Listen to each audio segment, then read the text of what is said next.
All right, welcome in everyone to another episode of Analytically Bold with Jared and Joe. Just want to start this out by sending our condolences, our thoughts and prayers out to the Gladney family. Jeff Gladney, for those who do not know, former first round pick by the Vikings and signed with the Arizona Cardinals this offseason. Cornerback passed away in a car accident early this morning. And we just want to send our thoughts and prayers out to the Gladney family in this really difficult time for them. But now on a lighter note, we're coming off of Memorial Day weekend, where hopefully you took some time to at least give some thought out to the people who are serving the United States military, for those of you who live in the U.S. here. And I hope you all enjoyed your weekend. I don't know, Joe, if you got anything fun or exciting you did over your long weekend. Yeah, I just want to start off by sending my condolences to Jeff Gladney's family. It's obviously insanely tragic when a guy this young, we're in our 20s. I think life seems like it's not going to end anytime soon. So it could be any of us, could be any of our friends. God forbid. That's why you always got to be safe when you get behind the wheel. I think that's very important. But my weekend was good. I got to go to a Sox game, relax, watch baseball. Saw family today, had a nice little barbecue. My grandparents have a pool, so I went by there. They live in my town up here in Massachusetts, Wakefield, Mass. So yeah, how about you? Do you have any fun times this weekend? I had a lot of fun times this weekend. Got to go out. We went up to the lake, went out on the boat, had more than my fair share of beverages throughout the 3 days that we were up there. Yeah, it was a really good time. We did a potluck yesterday, had a bunch of friends over, and yeah, it was a really good time. Love to hear it. Love to hear it.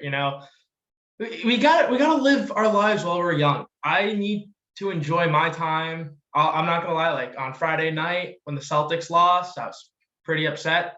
I might have had a few shots of tequila to drown the sorrow away. And you just got to do what you got to do sometimes. You got to enjoy life.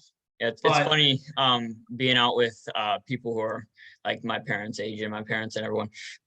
And so we'll have a late night. I wake up the next morning, I'm ready to go. I'm ready to get going again. Everyone else is just like dragging me on. They're like, we're not your age anymore. You enjoy it while you're 21, 22, but we're not your age anymore. You're going to get to this point too where it's not going to be as enjoyable when you wake up every time. Yeah, I already feel like I remember, and I'm 22, going to be 23 in a little bit. But my freshman year when I was 18, I would drink and I would wake up like not just like normal, like energetic. Like I would feel better. Whereas now it's like it's really like hit or miss. Sometimes I'll wake up. It's like after one day of like going hard, I won't feel too bad. It's 2 days. 2 days of like double-digit drinks and staying out past like 2-3 in the morning, I'm junk the next day. So that's kind of where I draw the line. I think at this point, one night go hard. One night, like Friday night, I was out till like 2-3 in the morning, got trashed. Saturday night, went on a little double date, watched the Sox. Then we went to this bar that we like right by Fenway. Had like one drink and then went home at like 11 and called it a day. Yeah, this was like a 72-hour bender for me this weekend. So hey, enjoy it. I can pull out the stops for that, but it's like special occasion sort of like if you have like a lake house like you said. But if I'm just chilling at home, I got to know how to pace myself. You got to be around the right people. I was surrounded by the right people this weekend. It's no fun to do it by yourself. So when you got people around you doing it with you, that's a good time. Well, speaking of having a moment to celebrate, I just have to talk about my team, the Boston Celtics, going to the NBA Finals versus the Golden State Warriors. I know, Jared, you're not a huge hoops guy, but I'm a big hoops guy, big basketball fan, huge Celtics fan. For the Minnesota, I'm sure most of the listeners are Minnesota-based. Kevin Garnett kind of ushered in my basketball fandom. I was 8 years old. We got Kevin Garnett, Paul Pierce, Ray Allen, won the whole thing. It's been 14 years since the Celtics have won it all, 12 years since we were in the finals. Remember my 5th grade end of year got ruined in game 7 of the finals versus the Lakers, but this team's special. The Warriors are a great team though, obviously. And I'm just super excited. For most of the Heat series, I felt it was never in doubt until game 6. I was like, we're not going to lose. And then we lost. And then we were up 11 points with 2 minutes left. And Jimmy Butler came down the court. And I'm like, I literally just turned, I'm like, he's going to fucking make this.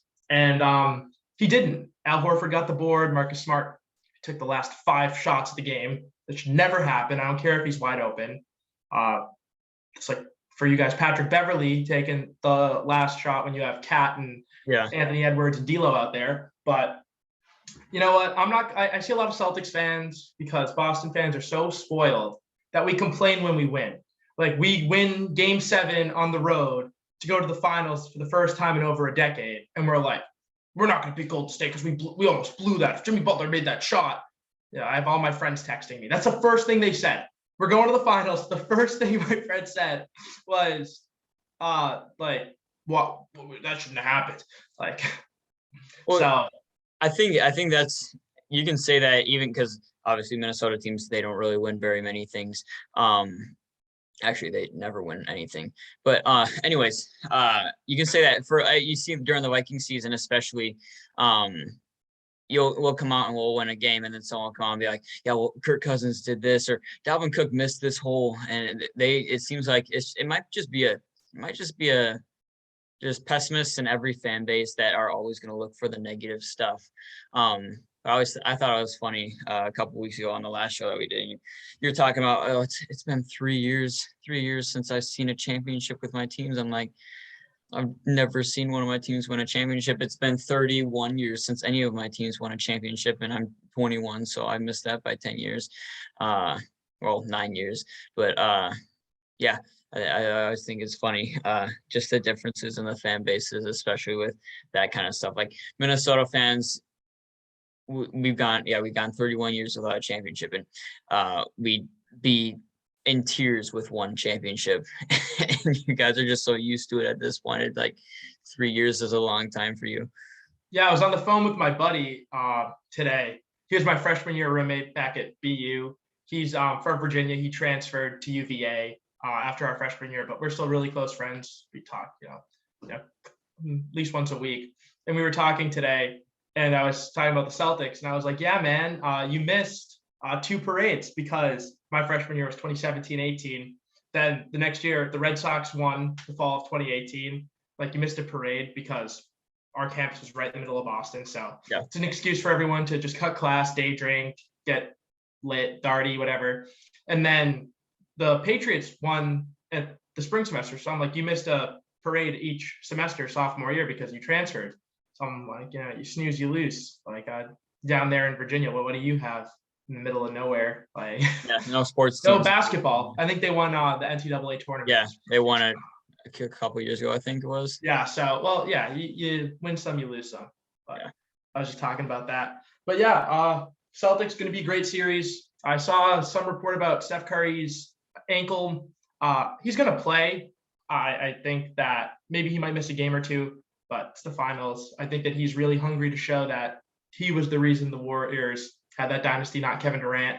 Mm-hmm. And if he wins, I think it's beyond a shadow of a doubt that Steph Curry's the second best player of this generation behind LeBron James. Yeah. I will not be tuning in, but I'll hope that the Celtics win. You gotta watch a little bit. You gotta tune into to a little bit of the series. You gotta see my guy Al Horford. I genuinely cannot sit through a basketball game unless it's the Timberwolves. I can't do it. It's the most boring thing. I'm just doing this the whole time. That's me with hockey. I feel the same exact way about hockey. I love hockey because people get lit up and they get hit and stuff, and I have a better idea of like what's going on, and what if someone does something wrong, I'll like notice it. And I don't notice that kind of stuff with basketball because I just don't know enough about it. I'm the exact opposite. And as much of a football fan as I am, I'm not like, I don't dislike the hitting. I'm not like one of these pansies who are like, oh, don't hit each other. It's like, but I'm not someone who like loves the sport for the physicality. It's like, I like the physicality part of it. but I love the strategy of football. I love like the precise, like the engineering of like the quarterback position. So it's like, of course, like it's nice. It's like enjoyable. It's cool to see a big hit. Yeah. But it's like, it's not the main reason I tune in. But I understand with basketball, the flopping is a little bit Oh ridiculous. God, I can't.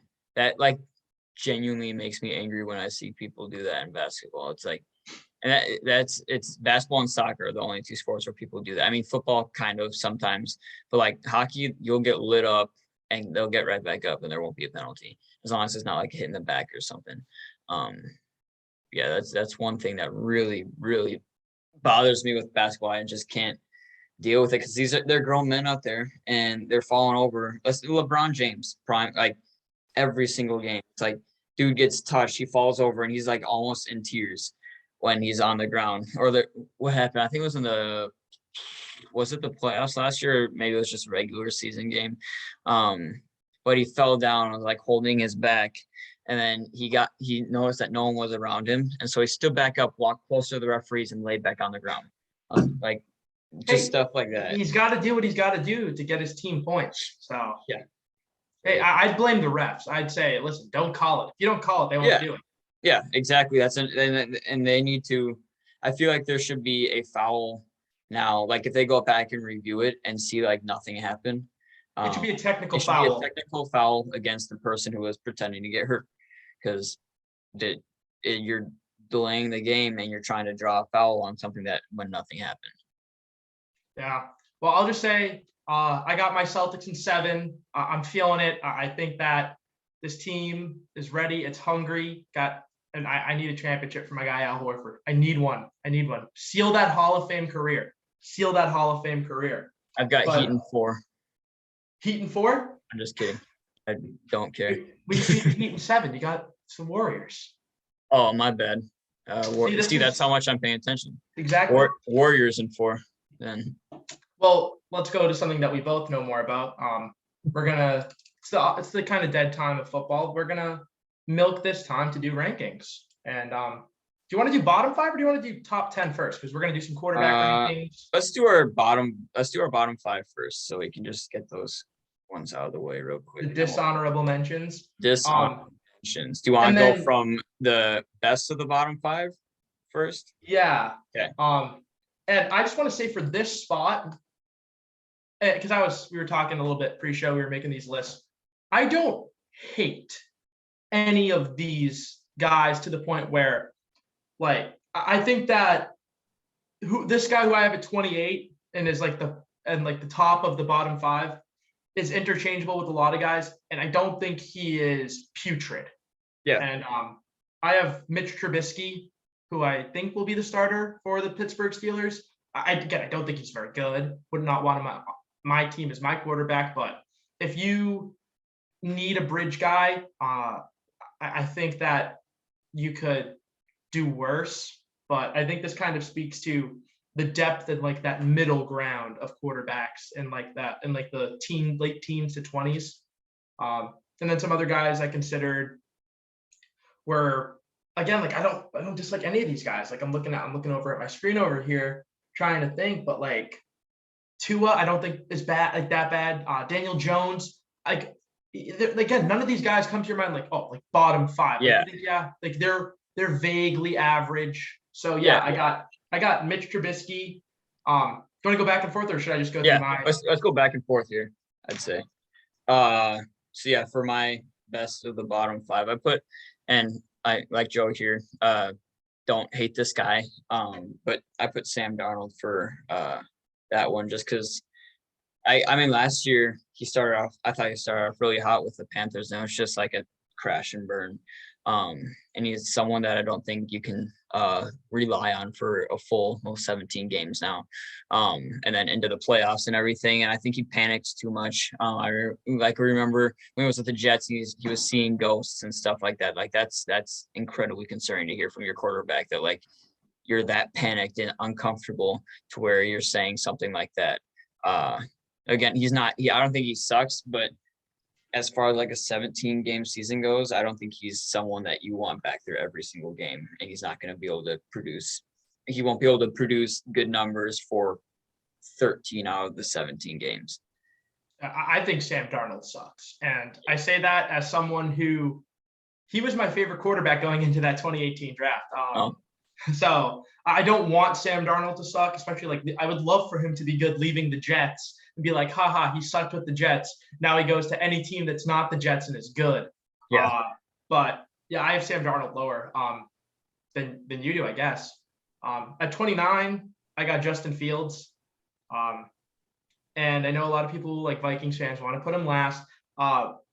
I think just his upside alone, because he still has legs, he's still mobile, he has a lot of tools.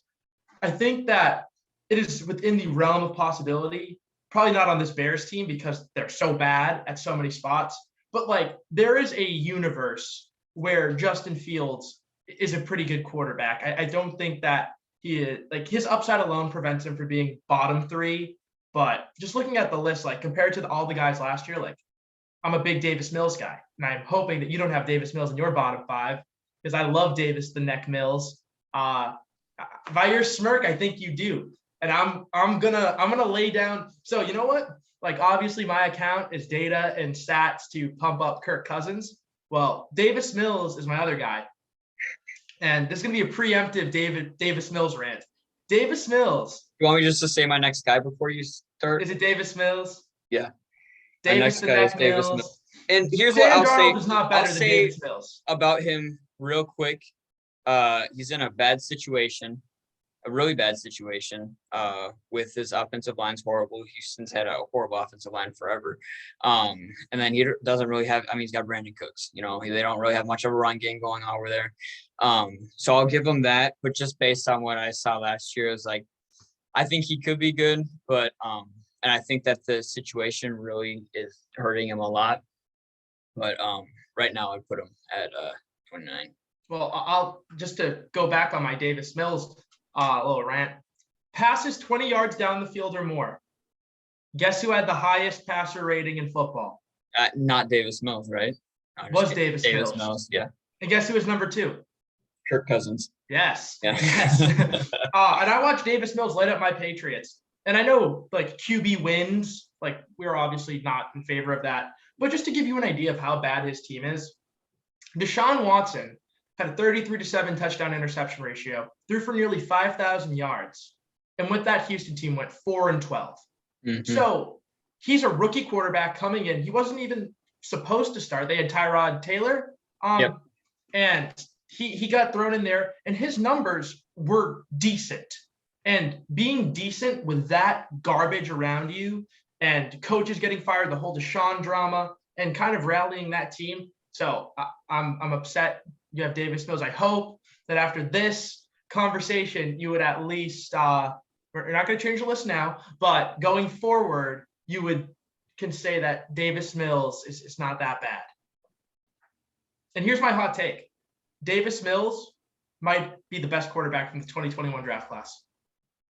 I wouldn't argue with that. I mean, ultimately that I could definitely see that happening. I mean, it was such an ugly class. No one really stood out.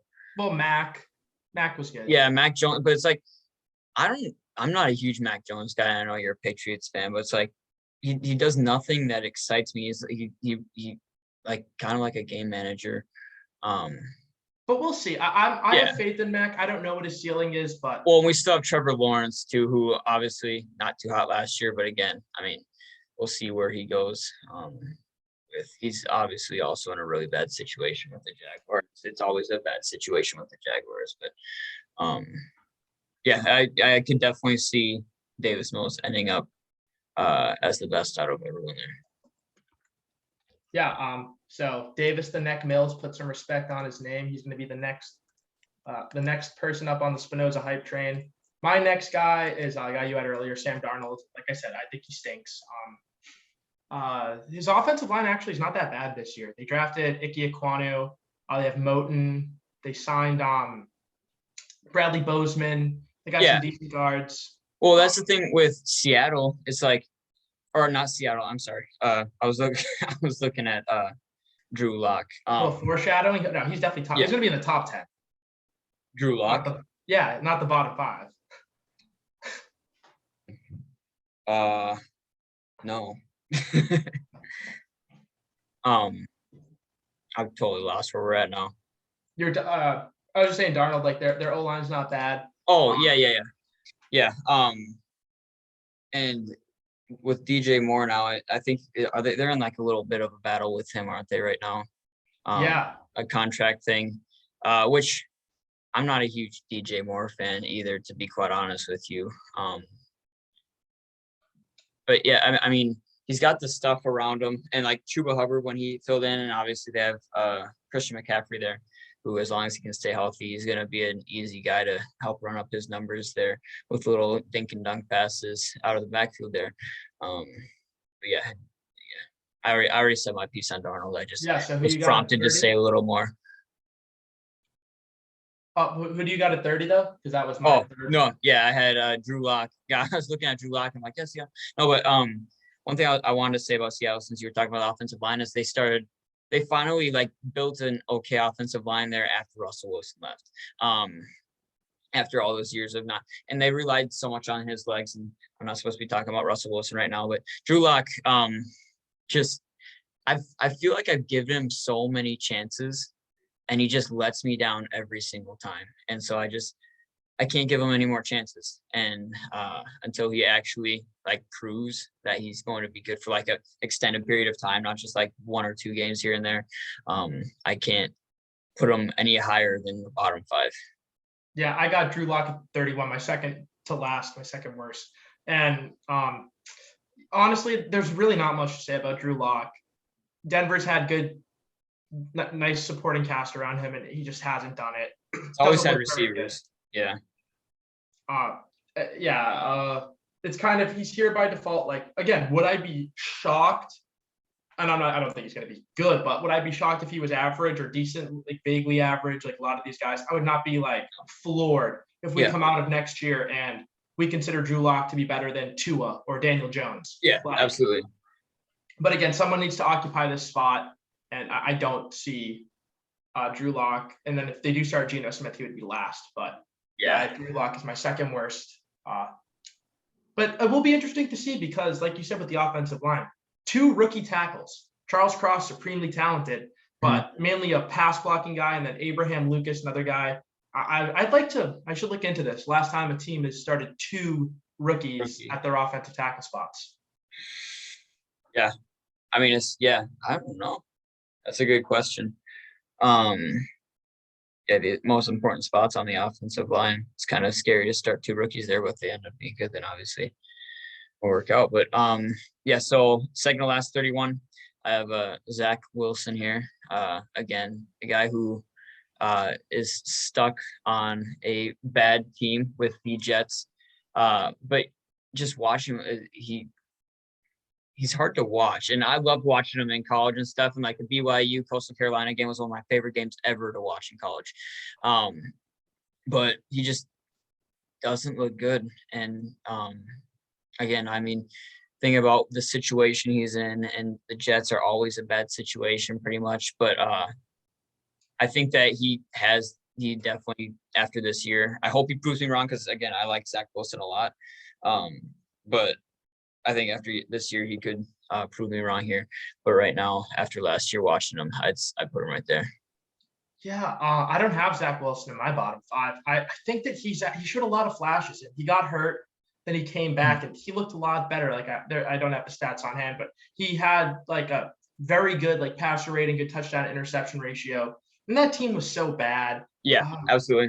I'm trying to do my best to separate guys who are put in shit situations from guys who are bad. That's why like Justin Fields is the only rookie from last year who I have in my bottom 5, because I think that he was exceptionally bad comparatively to his situation, because still had Allen Robinson for most of the year. You had Darnell Mooney. The line isn't great, but again, he's mobile. Like Cole Kmet's a decent little tight end. And Montgomery in the backfield, like he had more to work with than I think Wilson, Mills, and Trevor Lawrence did, and obviously Mac Jones. Oh, Mac Jones had more, but I was gonna say Mac looked Jones a lot better. Yeah, yeah. Mac Jones is not like part of this conversation. Like Mac Jones, we're already talking about as if he's like a third, fourth year player. Yeah. But yeah, that's why I have enough faith in Zach Wilson's upside. So I'm trying not to like be too hard on the guys who are just put in shit situations. And my last guy's Mariota. He's a gimmick player. He lost his job to Ryan Tannehill, and Ryan Tannehill has proved to not be that bad. But at the time he lost his job to Tannehill, he was a retread who couldn't make it with the Dolphins. He was only used as literally a gimmick player in Oakland, the Raiders. Vegas. Yeah. So yeah, Mariota and his situation's not good. No Calvin Ridley. It's just Kyle Pitts and Drake London. Yeah. That's.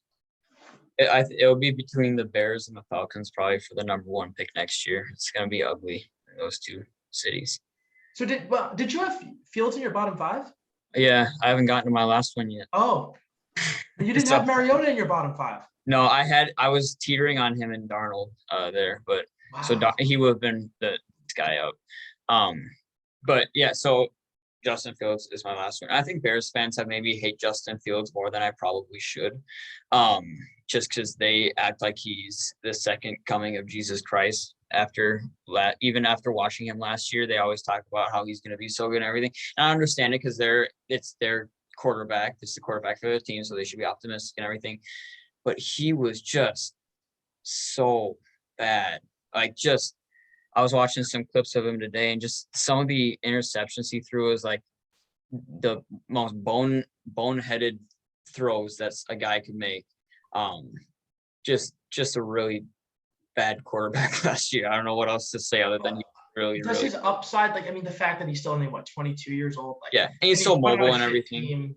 Like the upside, I try not to, like I said, try not to be too hard on the guys who were rookies last year. I would still take him 7 days a week and twice on Sundays over Marcus Mariota, because I think like his worst case scenario is being Marcus Mariota. Well, sure, yeah. I'm basing mine. I'm not basing mine off of ceiling or anything, or I'm just basing it off of what we saw from last year. Like I said, Zach Wilson this year definitely could prove us wrong or prove me wrong. Justin Fields, I hope he doesn't because he plays for the Bears. But seeing how he played in college and everything, he definitely could prove people wrong. And Davis Mills, same thing. So, I wasn't really basing off of upside and everything, though. I was just going off of what I saw from last year. Yeah, like my thing is, I'm not like, this is not a projecting like who we would want to start a franchise with. This is just for next year. I just think it's like you have these guys who you can say with like 99% certainty, like will be bad, like will be garbage, will be bottom 5. Mm-hmm. Where it's like, yeah, like there's a world where like Justin Fields does not develop and he is the worst quarterback. But I think that like the 10% chance that he makes a leap and looks good, it's just, there's no chance that Marcus Mariota will look good. There's no chance that, in my opinion, like Trubisky or Darnold looks like a guy who could be a franchise guy. So that's why like I kind of try to think in my head, like, you know, the range of outcomes, like 25th, 50th, 75th percentile. Like, you know, the worst case scenario for Fields and these young guys are probably worse, but I just think like they're more talented than the garbage here. But again, thinking about high draft picks, Trubisky and Mariota were both number 2 picks, and we're not good. Yep. So now, sorry to all the guys who made those lists. Hey, listen, you're still doing better than us. You're NFL quarterbacks. So I would take. You're making more money right now than I'll ever make it in my entire life. So yeah, so not quite, but well, hopefully not. Yeah. But let's just say you're probably in a better position than we are right now. Yeah, absolutely. So now we'll go to the good guys. Yep. I just want to say at the outset, to me, that there are 14 top 10 quarterbacks in football. That's how I would say it. There are 14 guys who are top 10 caliber, and it's hard. And as a Kirk guy, I'll just say from the outset, I get upset because I'm going to have Kirk a lot higher than most people, as we'll see. But there are guys who, if we weren't in such a place where a lot of young guys like Burrow and Herbert emerged, Brady stayed unretired, or Brady unretired, you have like a lot of guys here. So like you see a guy like, for example, like I think we should like give our like honorable mentions. I have 4 guys. Okay. I have like 4 guys in my honorable mentions who barely missed the top 10. Like any person who's a fan of these guys would be upset that I have these guys 11, 12, 13, 14. But it's like they're a lot closer to the 8th guy than they are to the 15th guy, in my opinion. Mm-hmm. So I'll just start with my honorable mentions. At 11, I got Dak. 12, Derek Carr. 13, Kyler Murray. 14, Lamar Jackson. Sure. I'm not super high on Lamar. I don't like his style of play. I'm sorry. Like I think his 2019 season, again, that's coming on 3 years ago. He's not good in 2021. He was okay, but regressed in 2020 compared to his MVP year. Again, if you like that style of quarterback, you want to run a certain offense, fine. Kyler Murray, I think, is a lot better thrower. He's one of the best deep ball throwers. I'm just very like against small quarterbacks. Derek Carr, I think, is like just bleb. Same thing with Dak, but I think like they're just very good quarterbacks. And then like under normal circumstances, like if we weren't in like such a golden era of like young quarterbacks, they would be consensus top 10 guys, but they're right on the outside looking in for me. Yeah, I'll go with that too. I'll go with my 4 outside. I agree on 3 of them. So I got Kyler Murray. I know this is no particular order because I didn't really put a lot of thought into these last 4, but I have Kyler Murray, Lamar Jackson, Dak Prescott, and Matt Ryan. You have Matt Ryan. So you don't have Derek Carr? I will have Derek Carr. Oh, so are you not including Deshaun Watson?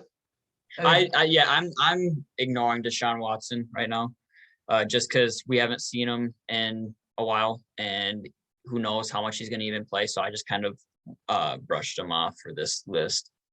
Then I'm with you there. But I'll just say I have Deshaun Watson on here. So that, between Brady coming back and Deshaun Watson, for my Kirk agenda, it kind of hurt because like it made me have to. Like I had to bump some guys, but I have Deshaun Watson in mind. And then I like Matt Ryan, and he like a lot of the guys in the bottom 5 was in a shit situation. But I think like you can, I've seen clear decay in his arm. Oh, absolutely, yeah. I mean, you look back at him in 2016, he was the best player in the league, and that's definitely changed since then. But yeah, you want to start us off with your 10? Number 10? Number 10, I got reigning Super Bowl winning quarterback Matt Stafford. I think he's good, but I was someone who said before he was on the Rams, Matt Stafford's a good quarterback. And I'm someone who, after he's with the Rams, walking away, coming out of that, like, he's a good quarterback. I like him. I think he makes too many mistakes, led the league in interceptions. I think his arm talent, it's still really good, but it's not like, he's not like top 5 arm in the league like he used to be. Sure. I just think he's all around just a good quarterback. Again, I would have no problem with him as my starter on my team, but like let's pump the brakes on Matt Stafford being like top 5, 6 quarterback in the league. So that's my take on Stafford. Yeah, at 10, I got Derek Carr.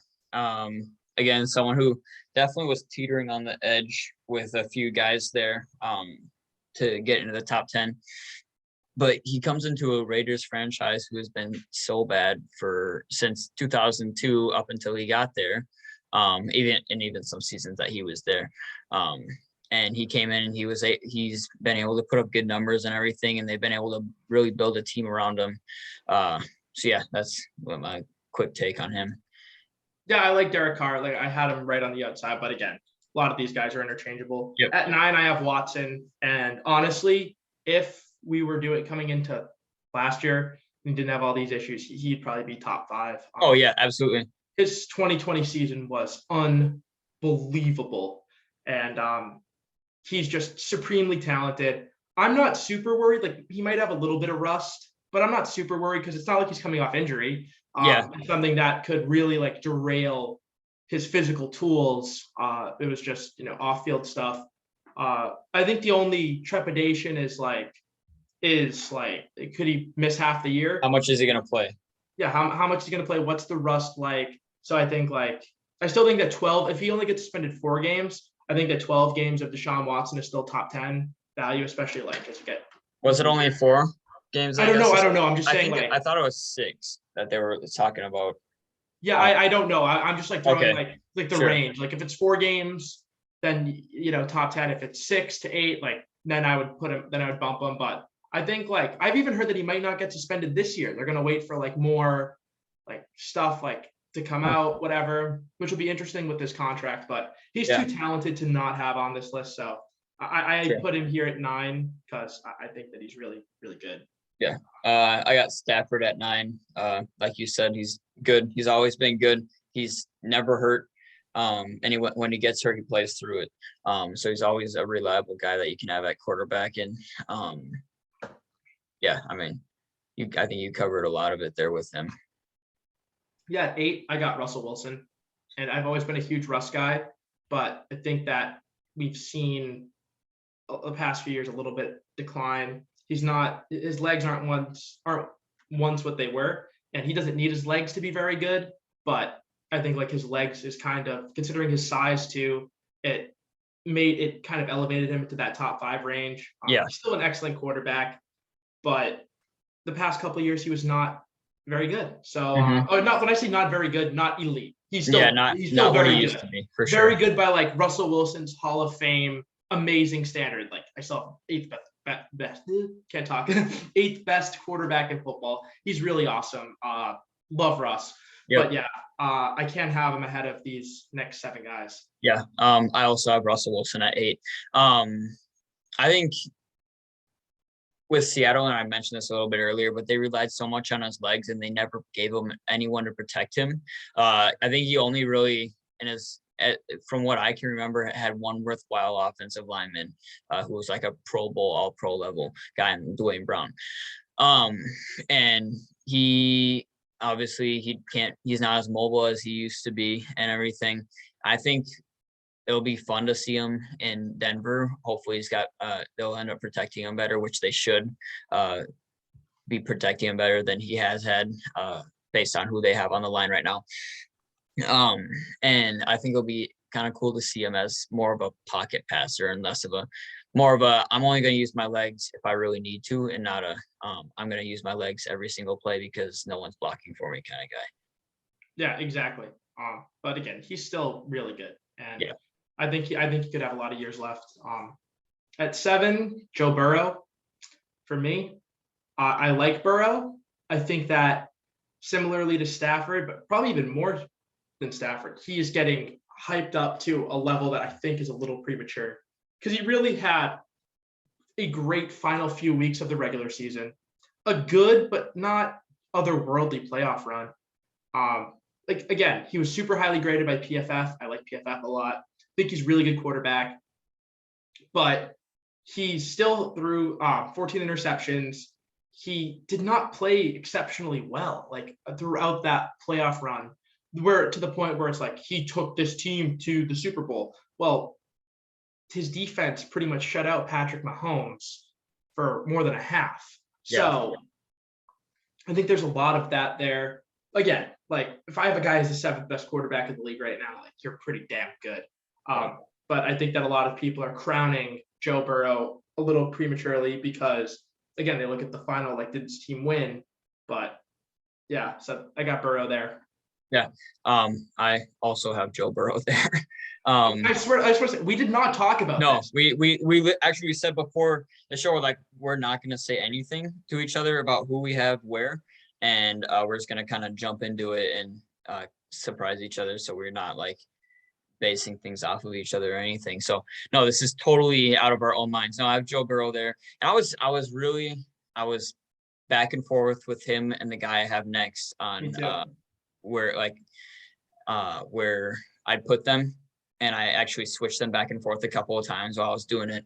But yeah, I mean, you see a guy in such a short time now, he's gone to the Super Bowl, and I love watching him.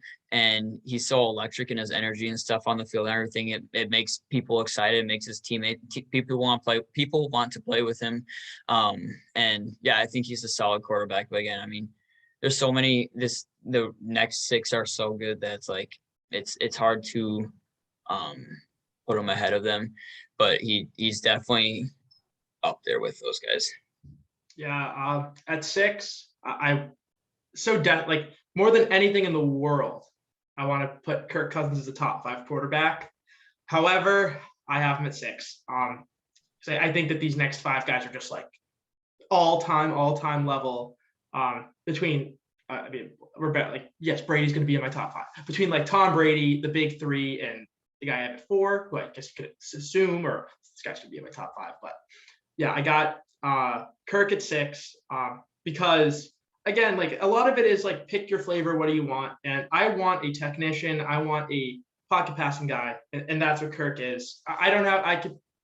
I tweet enough about Kirk. I'll let you wax poetically about. I assume you're going to have Kirk at 6, but you might not. But who do you have at 6? And if it's Kirk, explain why he's so great. Kirk Cousins at 6.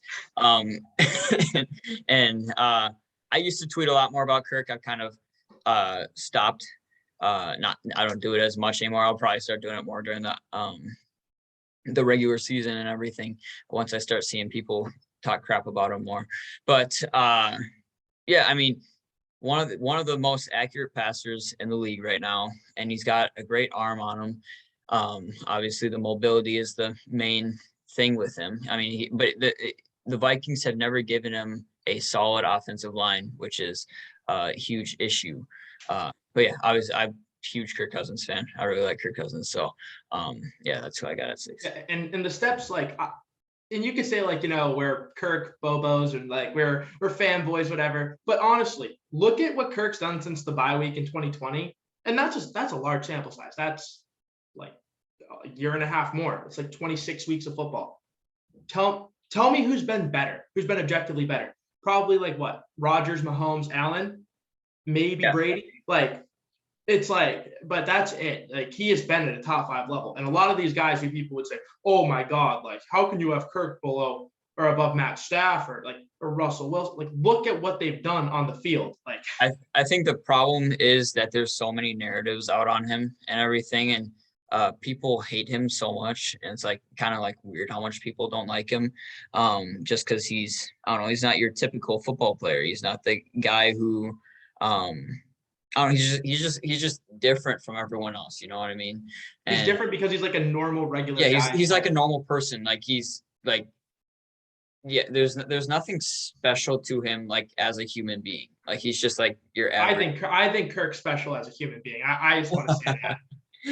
Like, Kirk, I think you're special. He's just your normal person. There's nothing like glammy about him or anything, and he's not out wearing all these fancy outfits in his press conferences and stuff. And I mean, all he's got, that's like, he had the "you like that" and stuff, or the "ooh wee" when he walked into the locker room and everything. But I think there's just a lot of people who don't like him because he's different.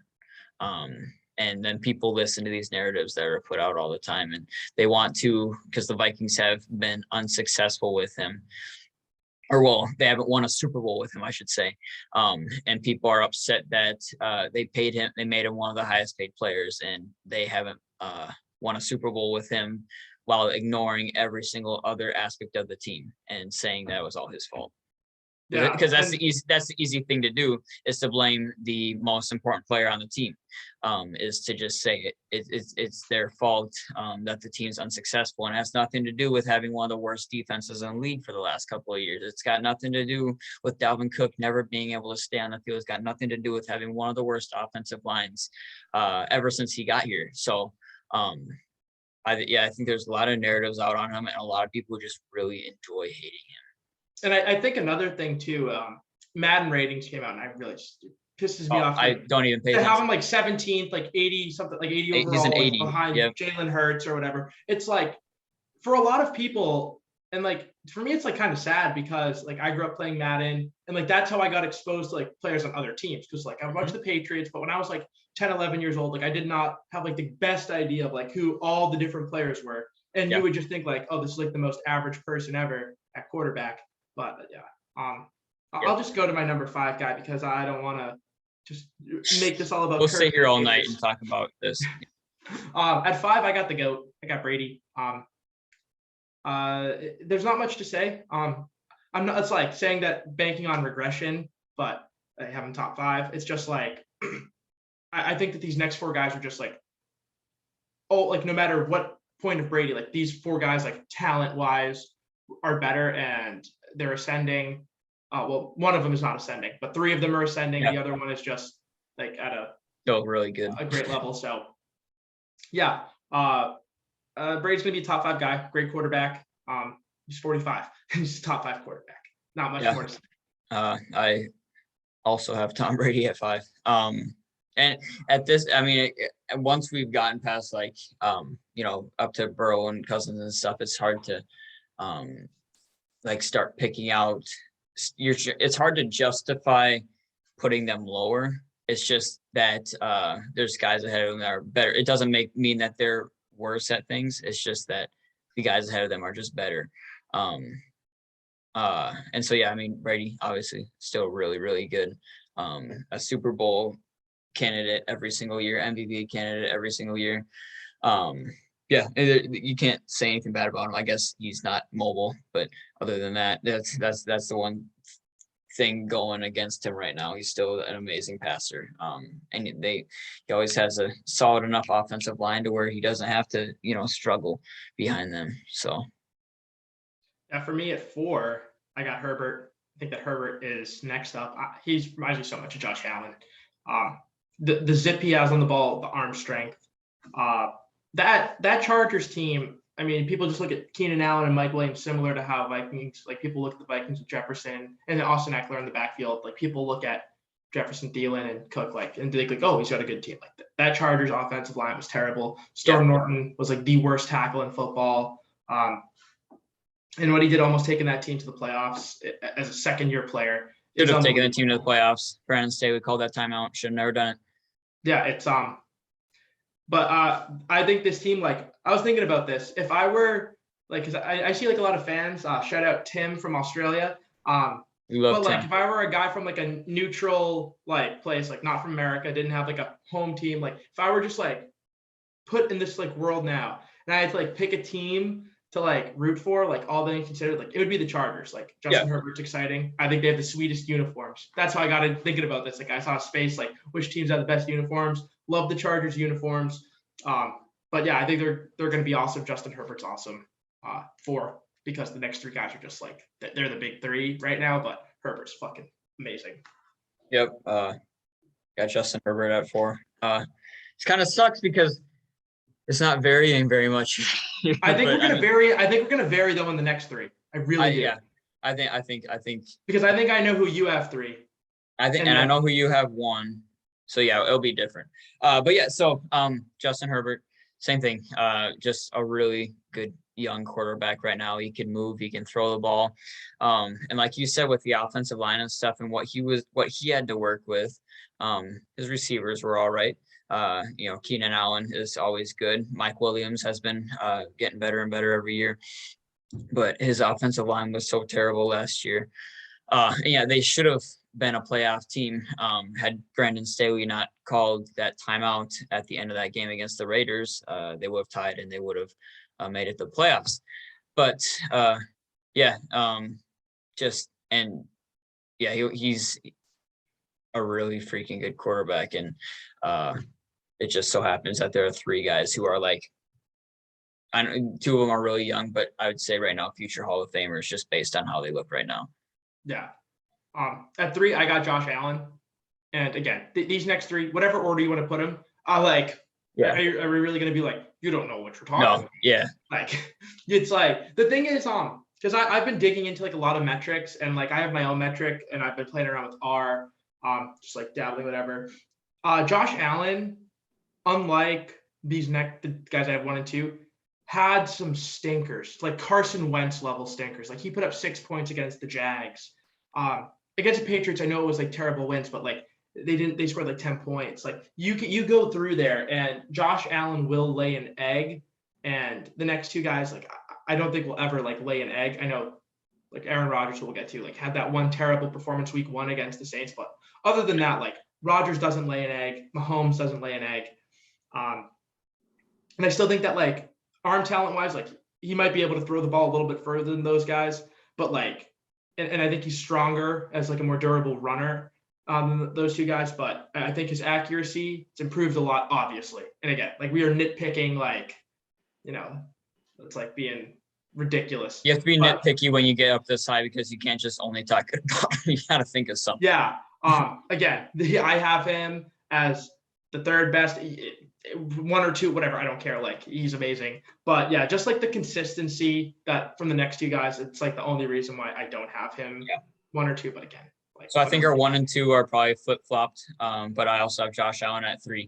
I remember watching him and I was like a Josh Allen hater after his first year, like because he was so bad when he first started. And then you look back now and first of all, he wasn't working with very much. He's a rookie and the improvement on his accuracy is actually incredible because he was one of the least accurate quarterbacks when he first started out. And now you look at him now and he's just like miles better. There's not a whole lot of quarterbacks recently that we've seen take such a leap of improvement like Josh Allen has from when he first came into the league. So yeah, cannon of an arm, really mobile. I still think back in his rookie season when he hurdled Anthony Barr, and now that's all people ever bring up when it's Buffalo and the Vikings. But just a solid quarterback, and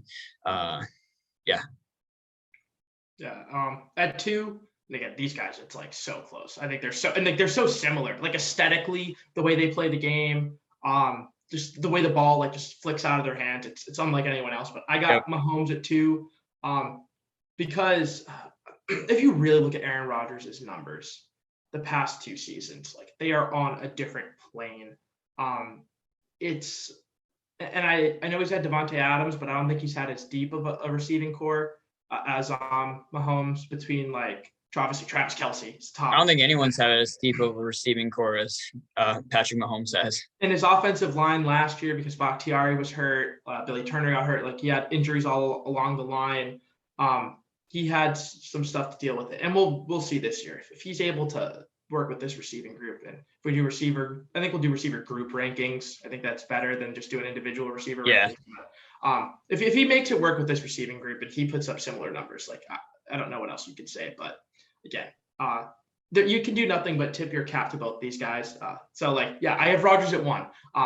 We'll just bundle it together. I got Rodgers 1, Mahomes 2. Again, like you're talking like a 9.8 and a 9.7. But yeah, that's how I have it. Yep. So I have Rodgers at 2. Again, not a whole lot to say. It might be a little bit of me just really hating the Packers that kept them from 1. But I really do think that Patrick Mahomes is the best quarterback right now. But but Aaron Rodgers, just how good he's been for so long. It's like I'm dying for him to suck. You know, I've been waiting for him to have that fall off or for him to just retire.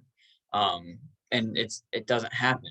And I thought last year was the year after that Saints game, the week 1 game. I was like, Aaron Rodgers he's done. It's over, right? And no. I've learned that you can't count the guy out ever, no matter what.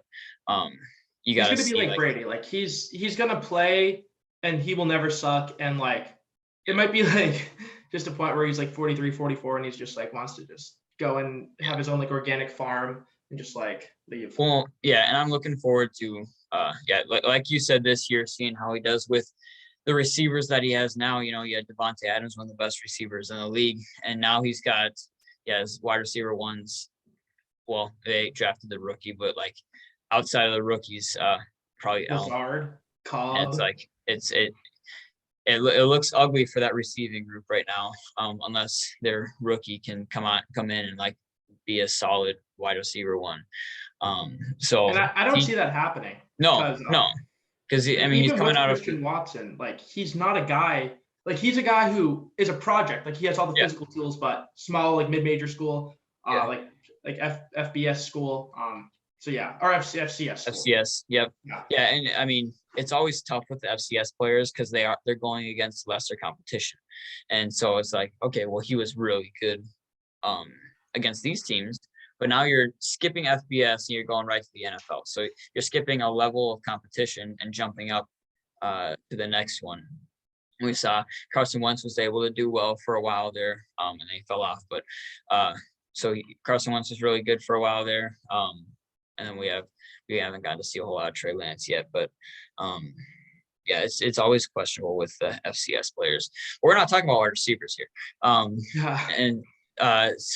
Number one, I got Patrick Holmes, just a bazooka of an arm, accurate. I mean, there's nothing. I can't nitpick anything about him other than his cockiness gets to him sometimes when he like, especially in the playoff game against the Bengals, and they went into overtime. They won the coin toss, and he throws his little Superman cape on before he runs out there, goes out and throws an interception. And just stuff like that just makes me not like him.